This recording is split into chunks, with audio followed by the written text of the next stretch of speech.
মাধ্যমিক পরীক্ষা দিয়ে বাড়ি ফেরার পথে টোটো ও অটো সংঘর্ষে গুরুতর জখম ৩ মাধ্যমিক পরীক্ষার্থী। ঘটনাটি ঘটে শনিবার দুপুর 2টো নাগাদ শিকারপুর পলাশতলা সংলগ্ন এলাকায়। জানা যায়, মাথাভাঙ্গা গার্লস স্কুলের ছাত্রী রিয়া বর্মন ও ঋত্বিকা বর্মন তার মায়ের সাথে টোটোতে করে বাড়ির উদ্দেশ্যে ফিরছিল। সে সময়ই একটি অটোর সাথে সংঘর্ষ ঘটে। জানা যায়, রিমি বর্মন মাথাভাঙ্গা গার্লস স্কুলের ছাত্রী, ঋত্বিকা বর্মন মোহনপুর বিদ্যামন্দিরের মাধ্যমিক পরীক্ষার্থী। সঙ্গে রিমির মাসি রিয়া বর্মনও আহত হন। আহতদের স্থানীয়রা উদ্ধার করে মাথাভাঙ্গা মহকুমা হাসপাতালে নিয়ে আসে। বর্তমানে 3 জনই মাথাভাঙ্গা মহকুমা হাসপাতালে চিকিৎসাধীন। 3 জনের বাড়ি চেনাকাটা এলাকায়।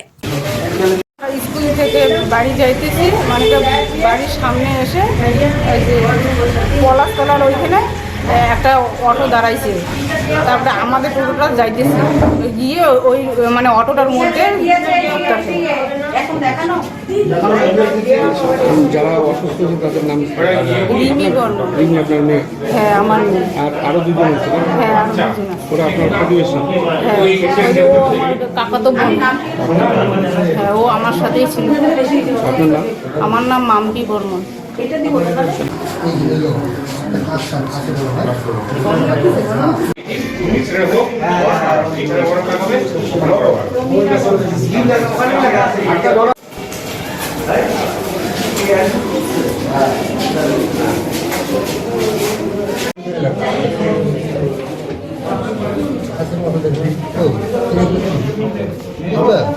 মাংস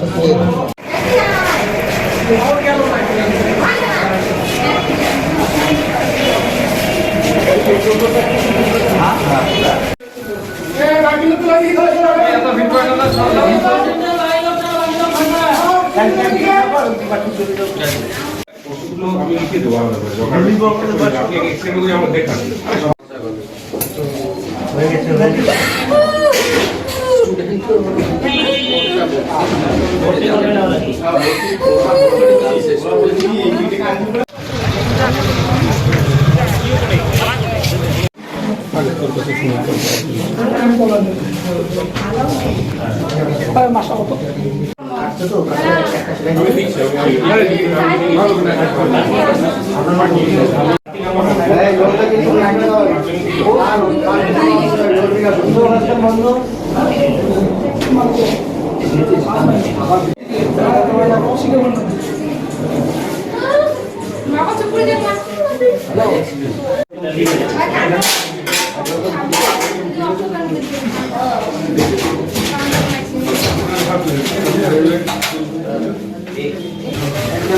স্কুল থেকে বাড়ি যাইতেছি, মানে বাড়ির সামনে এসে পলাশতলার ওইখানে একটা অটো দাঁড়াইছে।